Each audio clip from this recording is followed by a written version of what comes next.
Hello friends, എന്നൊക്കെയുണ്ട് എല്ലാവർക്കും ഇന്ന് വിശേഷങ്ങൾ? എല്ലാവരും സുഖമായിട്ടിരിക്കുന്നോ? അപ്പോൾ ഇന്ന് നമ്മൾ പടം കണ്ടേക്കുന്ന പോലെ തന്നെ ബീഫും കൊണ്ടുള്ള ഒരു ഐറ്റമാണ് ഞാൻ ഇന്ന് കാണിക്കുന്നത്. ഇന്ന് ബീഫ് സ്ട്രിപ്സായിട്ട് മുറിച്ചിട്ട് ഉള്ള ഒരു കുക്കിംഗ് മെത്തേഡാണ് ഇന്ന് കാണിക്കുന്നത്. നമ്മുടെ നാടൻ ബീഫാണെങ്കിൽ കുറച്ചും കൂടെ ടേസ്റ്റി ആയിരിക്കും. ഇവിടെ നമുക്ക് കിട്ടുന്നത് പല രാജ്യങ്ങളിൽ വരുന്ന ബീഫുകളാണ് കിട്ടുന്നത്. ഇന്ത്യൻ ബീഫെന്ന് പറഞ്ഞ് നമുക്ക് തന്നേക്കുന്നതാണ് നമ്മളിപ്പോൾ ഈ പ്രാവശ്യം വാങ്ങിച്ചിരിക്കുന്നത്. കുഴപ്പമില്ല. എന്നാലും നമ്മുടെ നാട്ടിൽ നല്ല വേവുള്ള മറ്റേ ബീഫ് കിട്ടത്തില്ലേ, അതാണെങ്കിൽ കുറച്ചും കൂടെ ടേസ്റ്റി ആയിരിക്കും. അതിങ്ങനെ നീളത്തിൽ ഇങ്ങനെ സ്ട്രിപ്സായിട്ട് നമ്മൾ അരിയണം. അതിങ്ങനെ അരിഞ്ഞിട്ട് അത് നന്നായിട്ട് കഴുകിയൊക്കെ എടുത്ത് ഇങ്ങനെ വയ്ക്കുക. വെള്ളമൊക്കെ മുഴുവനും വാരാൻ വെച്ച് മുഴുവനും വെള്ളവും പോയിരിക്കണം. അങ്ങനെ വെള്ളം പോയ ബീഫ് നമ്മൾ എടുത്തിട്ട് നന്നായിട്ട് ഒന്നും കൂടെ നെറ്റിയിൽ നിന്ന് എടുത്ത് നന്നായിട്ട് ഞെക്കി പിഴിഞ്ഞിട്ട് നമ്മളിപ്പോൾ കുക്കറിലേക്ക് ഇടുകയാണ്. ഇടയ്ക്കൊക്കെ ഒന്നും ബീഫൊന്നും കഴിക്കുന്നതുകൊണ്ടൊന്നും വലിയ പ്രശ്നമൊന്നുമില്ല. ബീഫും എല്ലാം നമ്മുടെ ശരീരത്തിന് ആവശ്യമാണ്. പിന്നെ നമ്മുടെ ശരീരം അതുപോലെ ഒന്ന് ദേഹമൊക്കെ ഒന്ന് അനങ്ങി വല്ലതും ചെയ്യുകയും പിന്നെ എക്സസൈസ് ചെയ്യുകയോ ഒക്കെ ചെയ്താൽ മതി. ഇതെല്ലാം ശരീരത്തിന് ആവശ്യമുള്ള. ബീഫ് അങ്ങ് കംപ്ലീറ്റ്ലി ഒന്നും അവോയ്ഡ് ചെയ്യണമെന്ന് ഞാൻ പറയത്തില്ല ഒരിക്കലും. എന്ന് വെച്ച് കഴിഞ്ഞാൽ ബീഫിനകത്ത് എന്താ ഉള്ളത്? അയണിൻ്റെ കണ്ടൻറ്റ് നന്നായിട്ടുള്ളൊരു സാധനമാണ് ബീഫ്. അതായത് ബ്ലഡിൻ്റെ അംശം, ഹിമോഗ്ലോബിൻ്റെ കുറവുകളുള്ളവർക്ക് ബീഫ് റെഡ് മീറ്റ് നല്ലതാണ്. അതുപോലെ തന്നെ കൊളസ്ട്രോളും ഹാർട്ടിൻ്റെ പ്രശ്നത്തിന് റെഡ് മീറ്റ് അഴുക്കുവാണ്. അപ്പോഴേ ഇതെല്ലാം ഒന്ന് ബാലൻസ്ഡ് ആയിട്ട് നമ്മളങ്ങ് കൊണ്ടുപോവുക എന്നുള്ളതേ ഉള്ളൂ. ഈ സമയത്ത് ഞാൻ എന്തൊക്കെ ഇട്ടു? മഞ്ഞൾ പൊടി ഇട്ടു, കുരുമുളകിൻ്റെ പൊടി ഇട്ടു, കുറച്ച് ചില്ലി പൗഡർ ഇട്ടു. കാശ്മീരിയാണ്. ചുടുമുളക് വേണ്ടിയവർക്ക് ചുടുമുളക് ഇടാം. അത് കുറേശ്ശെ എല്ലാം അതിലൊന്ന് പിടിക്കാൻ വേണ്ടിയിട്ടുള്ളത് മാത്രം ഇപ്പോഴേ ഇടത്തുള്ളൂ. പിന്നെ നമുക്ക് ഇനിയും കുറച്ചൊരു ഒരു മീറ്റ് മസാല ഒരു 1/4 ടീസ്പൂണോളം ഞാൻ ഇട്ടിട്ടുണ്ട്. മസാലയായിട്ട് നമ്മൾ മേടിക്കത്തില്ലേ, അതൊരു 1/4 സ്പൂണ് ഞാനിട്ടു. പിന്നെ കുരുമുളകിൻ്റെ പൊടി ഇട്ടു. പിന്നെ ഇച്ചിരി ഗരം മസാലപ്പൊടി ഇട്ടു. എല്ലാ പൊടികളും കുറേശ്ശെ വീതം നമ്മൾ ഇടുക.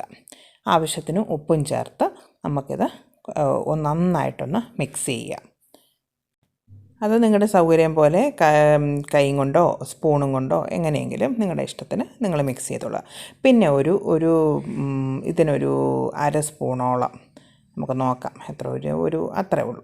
ഒരു 1/2 സ്പൂണെന്ന് നമുക്ക് പറയാം. ഒരു 1/2 സ്പൂണിന് മേളിൽ വരും. അത്രയും കുറച്ച് വിനാഗിരിയും കൂടെ ഒഴിക്കുക. ഇതിനകത്ത് ഞാൻ നാരങ്ങാനീരൊന്നും ചേർക്കുന്നില്ല.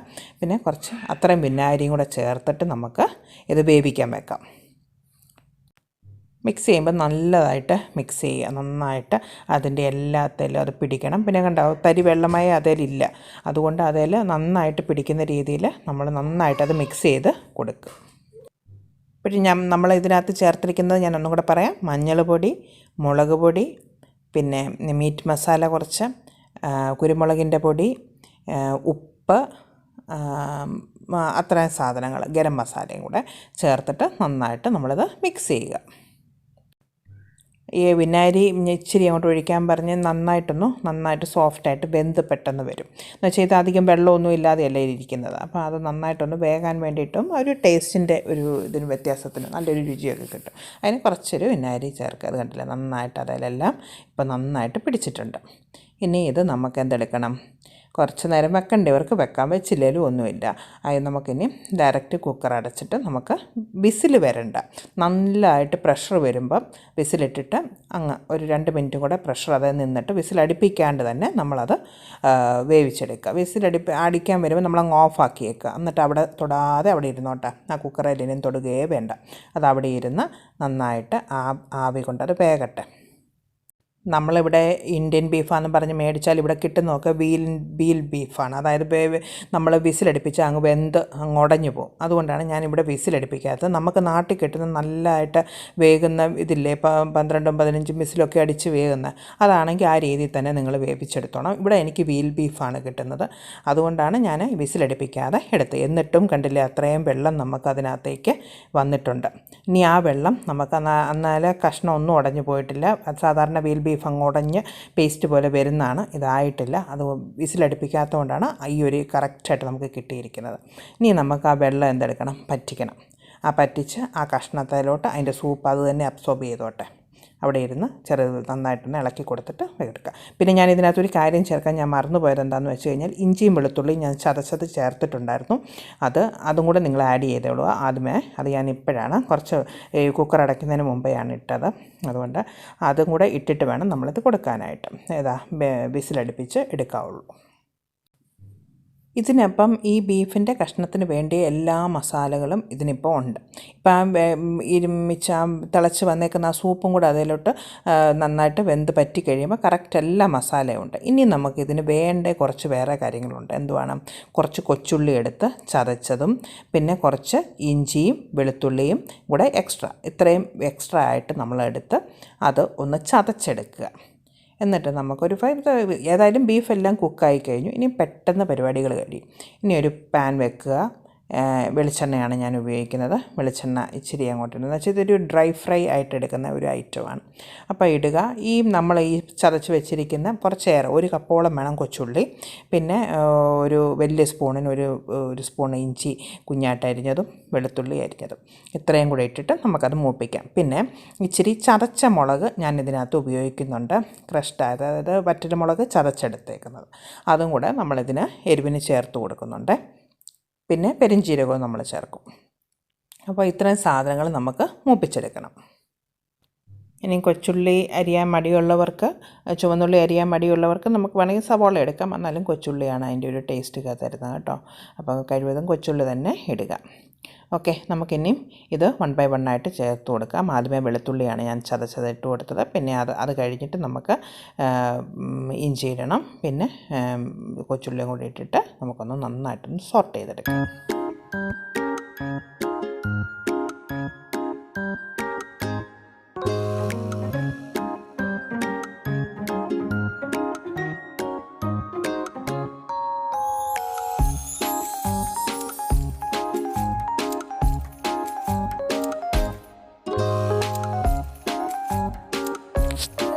അപ്പോഴും നമ്മുടെ 3 കൂട്ടവും നന്നായിട്ടൊന്ന് വാടി വന്നിട്ടുണ്ട്. അതിലേക്ക് നമ്മൾ ആവശ്യത്തിന് ക്രഷ്ഡ് ചില്ലി, ഡ്രൈ ചില്ലി നമ്മൾ ഇട്ട് കൊടുക്കുക.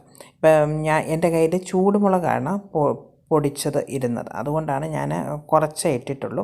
ഇപ്പോൾ പിരിയൻ മുളകാണെങ്കിൽ കുറച്ചും കൂടെ നമുക്ക് കൂടുതലിടാം. ഒരു 1/4 സ്പൂണിൻ്റെയും 1/2 സ്പൂണിൻ്റെ ഇടയ്ക്കുള്ള അത്രയും ഞാൻ ഇട്ടിട്ടുള്ളൂ. ഇപ്പം അത്രയും അത് മതി. എന്ന് വെച്ചാൽ അല്ലെങ്കിൽ എരിവ് കൂടുതലായി പോവും. കുരുമുളകൊക്കെ നമ്മൾ ചേർത്തിട്ടുണ്ടല്ലോ. ഇത്രയും മതി. നിങ്ങളുടെ എരിവ് ഏറ്റവും കൂടുതൽ, നിങ്ങൾക്ക് കുറച്ചും കൂടെ കൂടുതൽ എരിവ് വേണമെങ്കിൽ ആ ഒരു കണക്കിന് ഇട്ടുകൊടുക്കുക. പിന്നെ ഇതെനിക്ക് നല്ലൊരു ടച്ചിങ്സ് ആയിട്ട്, അതായത് ഇപ്പം ഡ്രിങ്ക്സൊക്കെ കഴിക്കുന്നവർക്കാണെങ്കിൽ നല്ലൊരു ടച്ചിങ് ആണിത്. ഒരു ഡ്രൈ ഫ്രൈ ഐറ്റമായിട്ടും ഒരു സ്റ്റാർട്ടറായിട്ടും ഒരു സൈഡ് ഡിഷൊക്കെ ആയിട്ട് നമുക്കിത് ഉപയോഗിക്കാൻ പറ്റുന്ന നല്ലൊരു ഐറ്റമാണിത്. എന്ന് വെച്ചാൽ അങ്ങനെയുള്ളവർക്കാണ് ഇത് കുറച്ചും കൂടെ കൂടുതൽ എരിവും കാര്യങ്ങളും ഒക്കെ വേണ്ടത്. ഈ സമയത്തേക്ക് നമ്മൾ എന്തെടുത്തു? നമ്മൾ വേവിച്ച് വെച്ചിരുന്ന ബീഫ് അതെല്ലാം പിടിച്ച് അതിലിരിക്കുകയാണ്. അപ്പോൾ ആ ബീഫ് ഇനി ഇതിലേക്ക് ഇട്ട് കൊടുക്കുക. ഇനിയും കുറച്ച് ചെറിയ തീയിൽ അവിടെ കിടന്ന് ഇതെല്ലാം കൂടെ നന്നായിട്ടൊന്ന് പിടിച്ച് വരണം. ഇനിയാണ് ഇതിന് സമയമെടുക്കുന്നത്. ഇതിന് നല്ലത് നമ്മുടെ നാട്ടിൽ വിറകടുപ്പില്ലേ, അതാണ് ഇതിന് ഏറ്റവും നല്ലത്. എന്ന് വെച്ചാൽ ഇനിയുള്ള സമയമാണ് കുറച്ച് നേരം ഇങ്ങനെ കിടന്ന് നമ്മളിങ്ങനെ ഇളക്കി കൊടുത്ത് അത് നന്നായിട്ട് മൊരിഞ്ഞ് വരണം. കരിഞ്ഞു പോകാണ്ട് ഇങ്ങനെ മൊരിഞ്ഞ് വരണം. അതാണ് ഇതിൻ്റെ ഒരു കണക്കായിട്ട് വരുന്നത്. അപ്പോഴിങ്ങനെ നമ്മൾ ഇടുമ്പോഴത്തേക്കിന് ഇതിനൊരു കളർ അങ്ങോട്ട് ആയിട്ടില്ലല്ലോ. അപ്പോൾ ഞാനൊരു ടിപ്പ് പറഞ്ഞുതരാം. ഇങ്ങനെ വരുമ്പോഴത്തേക്കിന് നമ്മൾ കുറച്ച് 2-3 തുള്ളി സോയായുടെ സോസ് ചേർക്കുക. അതിപ്പോൾ കുറേശ്ശെ വീതം ആദ്യമേ ഒരു 3 തുള്ളി ഒഴിക്കുക. എന്നിട്ട് കളറായോ എന്ന് നോക്കുക. എന്നിട്ട് കുറേശ്ശെ വീതമേ ചേർക്കാവുള്ളൂ. ഇപ്പം നമുക്ക് ഇട്ട് നോക്കാം. എന്ന് വെച്ചാൽ നല്ലൊരു ബ്ലാക്ക് കളർ വരും. നല്ലതായിട്ട് മൊരിഞ്ഞ് വരുന്നൊരു കളറില്ലേ, ആ ഒരു കളർ ഈ ബീഫിന് വരാനായിട്ട് ഈ സോയാ സോസ് നമുക്ക് സഹായം ചെയ്യും കേട്ടോ. എന്നും പറഞ്ഞുകൊണ്ട് രുചിക്ക് വ്യത്യാസം വരത്തില്ല. അറിയത്ത് പോലും ഇല്ല ഇതിനകത്ത് നമ്മൾ സോയാ സോസ് ചേർത്തിട്ടുണ്ടെന്നുള്ളത്.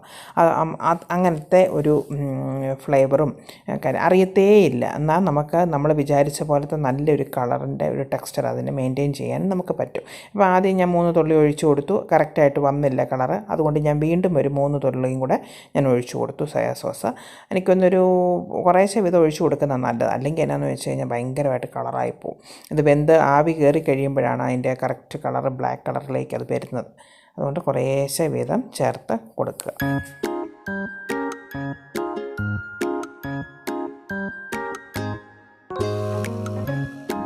വീണ്ടും 3 തുള്ളി. അതായത് ഇപ്പം മൊത്തം ടോട്ടൽ നമ്മൾ എത്ര ഒഴിച്ചിട്ടുണ്ട്? 9 തുള്ളി, 9 ഡ്രോപ്സ് നമ്മൾ സോയയുടെ സോസ് ഒഴിച്ചിട്ടുണ്ട്.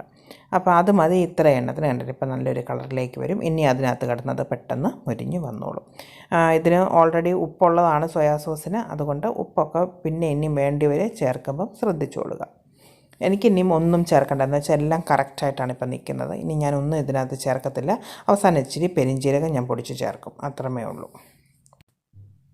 ശരിക്കും സോയാ സോസ് നമ്മുടെ നാടൻ ബീഫ് ഫ്രൈക്കകത്ത് വരുന്ന സാധനമല്ല. ഞാനിതൊരു കളറിന് നല്ലൊരു കളർ കിട്ടാനായിട്ടുള്ളൊരു ടിപ്പായിട്ട് ഞാനിത് ചേർത്തതാണ്. അപ്പോൾ അത് നിങ്ങൾക്കും എനിക്കൊന്ന് ഉപകാരപ്പെടും. ഇത് കണ്ടാലും പെരുംജീരകം ഞാൻ ഡ്രൈ ആയിട്ട് റോസ്റ്റ് ചെയ്തിട്ട് ഇങ്ങനെ പൊടിച്ച് എടുത്ത് വെച്ചിരിക്കുന്നതാണ്. ആരോ എന്നോട് ചോദിച്ചത് തടിയുടെ ഉരലാണോ ഉപയോഗിക്കുന്നതെന്ന്. അതെ, തടിയും കൊണ്ടുള്ള ഉരലാണ് ഞാൻ എടുത്തത്. അതാണ് സേഫ്. നമുക്ക് ഇരുമ്പിൻ്റെയും മറ്റേതൊക്കെ കിട്ടും, പക്ഷേ എങ്ങാനും ഒന്ന് വീഴുകയോ വല്ലതും നമ്മുടെ കാലിലോട്ടെങ്ങാനും ഒന്ന് വീഴുകയോ വല്ലതും ചെയ്യുകയാണെങ്കിൽ ഒന്നും പറ്റാതിരിക്കാൻ വേണ്ടിയിട്ടാണ് ഞാൻ തടിയുടെ ഉരൽ ചൂസ് ചെയ്തത്. പക്ഷെ നന്നായിട്ട് പൊടിഞ്ഞു വരുന്നുണ്ട്. കുറേ നാളായി ഞാനത് വാങ്ങിച്ചിട്ട്, ഒരു കുഴപ്പമില്ലാതെ ഞാൻ ഉപയോഗിക്കുന്ന ഒരു ഉരലാണത്. അപ്പം അങ്ങനത്തെയൊക്കെയാണ്. പിള്ളേരൊക്കെ ഉള്ളപ്പോൾ നമുക്ക് മറ്റേ ഉരലും മാർബിളിൻ്റെ ഉരലും ഒക്കെ ഡേഞ്ചറസ് ആണ്. എന്ന് വെച്ചാൽ എങ്ങാനും ഒന്ന് മറിഞ്ഞ് വീണ കാലുമൊക്കെ ഒടിയുകയും വിരലൊക്കെ ഒടിഞ്ഞു പോവുകയൊക്കെ ചെയ്യും. അതുകൊണ്ട് തടിയാകുമ്പോൾ സേഫല്ലേ, അതുകൊണ്ടാണ് ഞാനത് വാങ്ങിച്ചത്. അപ്പോൾ നമുക്ക് നമ്മുടെ ഈ സമയം കൊണ്ട് കറക്റ്റായിട്ട് കളറിലൊക്കെ വന്നിട്ടുണ്ട് സാധനം. ഇപ്പം നമ്മൾ പെരിഞ്ജീരകവും ചേർത്തു. അതും കൂടി ഇട്ട് കഴിഞ്ഞപ്പോൾ നല്ല വാസന, നല്ല ഒരു ബീഫിൻ്റെ ഒരു ഫ്രൈയുടെ ഒരു മണം വരുന്നുണ്ടത്. ഈ ഒരു കളറിൽ മെയിൻറ്റെയിൻ ചെയ്ത് മുന്നോട്ട് പൊയ്ക്കോളൂ. അത്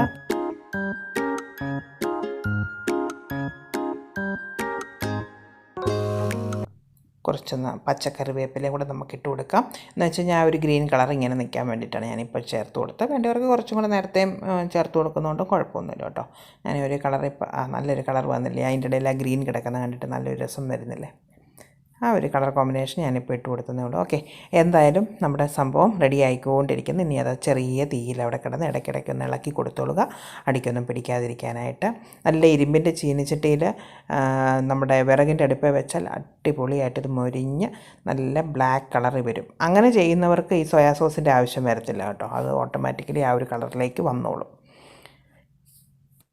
പിന്നെ വെളിച്ചെണ്ണ ആവശ്യമുണ്ടെങ്കിൽ ഇടയ്ക്ക് ഓരോ സ്പൂൺ വീതം നമ്മളിങ്ങനെ ഒഴിച്ചു കൊടുക്കുക, നന്നായിട്ടൊന്ന് മുരിഞ്ഞ് വരാനായിട്ട്. ഒന്ന് ഇടയ്ക്കിടയ്ക്ക് ഇളക്കി കൊടുക്കുക. ആവശ്യമെങ്കിൽ മാത്രം കുറേശ്ശെ വീതം എണ്ണ ചേർത്ത് കൊടുക്കുക. നമ്മുടെ സംഭവം റെഡിയായി കഴിഞ്ഞു. പെട്ടെന്ന് നമുക്ക് ചെയ്യാൻ പറ്റും. ബീഫൊക്കെ എനിക്ക് തോന്നുന്നു ഏറ്റവും ഈസി ആയിട്ടുള്ള കുക്കിങ് ചെയ്യാൻ പറ്റുന്നൊരു ഡിഷാണ് ബീഫൊക്കെ. എന്ന് വെച്ചാൽ വലിയ പരിപാടികളൊന്നുമില്ല. മുറിച്ച് പീസാക്കി കിട്ടിയിട്ടുണ്ടെങ്കിൽ കുക്കറിലിടുക, ഒരുമിച്ചങ്ങ് വിസിലടിപ്പിക്കുക, പിന്നെ ഒന്ന് ഒലത്തി ഇങ്ങ് എടുത്തു കഴിഞ്ഞാൽ പരിപാടി കഴിഞ്ഞു. മറ്റുള്ള കറികൾ പോലെ ഇങ്ങനെ കൂട്ടത്തിൽ നിൽക്കുക എടുക്കുകയൊന്നും വേണ്ട, പെട്ടെന്ന് നമുക്ക് ശരിയാക്കാൻ പറ്റും. എല്ലാവർക്കും ഇഷ്ടവുമല്ലേ ബീഫിൻ്റെ ഫ്രൈയും മൂലർത്തിയതും ഒക്കെ ഉണ്ട്. അപ്പോൾ നമ്മുടെ പതുക്കെ ബീഫ് റെഡിയായി വരുന്നുണ്ട്. അവിടെ കിടക്കട്ടെ. ഇടയ്ക്കിടയ്ക്കൊന്ന് ഇളക്കി കൊടുക്കണമെന്നുള്ളതേ ഉള്ളൂ ഇതിന്. ഇങ്ങനെ ഈ സ്ട്രിപ്സായിട്ട് ഇങ്ങനെ മുറിച്ച് നമുക്കിങ്ങനെ സ്ട്രിപ്സ് എന്ന് വെച്ചാൽ ഒരു വിരലിൻ്റെ നീളത്തിൽ ഒരു നമ്മുടെ വിരലിൻ്റെ കനത്തിൽ വേണം അത് മുറിപ്പിച്ചെടുക്കാൻ. ചിലർക്ക് അത് എനിക്ക് തോന്നുന്നു ചിലപ്പം ഷോപ്പിൽ തന്നെ ഇപ്പോൾ അതൊക്കെ മുറിച്ച് നമുക്ക് തരുന്നുണ്ട്. അല്ലെങ്കിൽ ഇങ്ങനെ നീളത്തിൽ ഇങ്ങനെ പീസായിട്ട് ഇങ്ങനെ മുറിച്ചെടുത്താൽ മതി, സ്ട്രിപ്സായിട്ട് ഇങ്ങനെ എടുത്താൽ മതി. അടിപൊളിയാണ്, നല്ലൊരു സ്റ്റാർട്ടറാണ്. കുട്ടികൾക്കൊക്കെ ഇഷ്ടപ്പെടും. എന്ന് വെച്ചാൽ അതിങ്ങനെ നല്ല സ്ട്രെയിറ്റ് ആയിട്ട് ഇരിക്കുന്നതുകൊണ്ട് പിള്ളേർക്കൊക്കെ ഇങ്ങനെ കടിച്ച് തിന്നാൻ നന്നായിട്ടത് പിള്ളേർക്ക് ഇഷ്ടപ്പെടുന്നൊരു സാധനമാണ്. ഇനി നമ്മുടെ ബീഫ് ഫൈനൽ പ്രോഡക്റ്റ് ഞാൻ കാണിച്ചു തരാം. കണ്ടോ, ഈ സമയം കൊണ്ട് കുറച്ച് നേരം അവിടെ ഒരു 10 മിനിറ്റേ ആയുള്ളൂ കേട്ടോ എനിക്ക്. അത് ആ സോയാ സോസ് ഇട്ടത് കൊണ്ടാണ് നല്ലൊരു കളറിൽ വന്നേക്കുന്നത്. കണ്ടോ, നല്ല ബ്ലാക്ക് കളറിൽ, ഡാർക്ക് ബ്രൗൺ കളർ എന്ന് പറയാം, ബ്ലാക്ക് എന്ന് പറയണ്ട, ഡാർക്ക് ബ്രൗൺ കളറിൽ നന്നായിട്ട് സംഭവം വന്നിട്ടുണ്ട്. നല്ല മുരിഞ്ഞിട്ടുണ്ട്, കരിഞ്ഞൊന്നും പോയിട്ടില്ല. അപ്പോൾ എല്ലാവരും ട്രൈ ചെയ്ത് നോക്കുക കേട്ടോ. എൻ്റെ ചാനൽ ഇഷ്ടപ്പെട്ടാൽ സബ്സ്ക്രൈബ് ചെയ്യുക, ലൈക്ക് ചെയ്യുക, ഷെയർ ചെയ്യുക. ആ ബെൽ ബട്ടണും കൂടെ ഒന്ന് അമർത്തിയേക്കണേ. അപ്പോൾ ഇനിയും പുതിയ വീഡിയോയിൽ കൂടെ നമുക്ക് വീണ്ടും കാണും. വരേക്കും ബൈ ബൈ, ടേക്ക് കെയർ.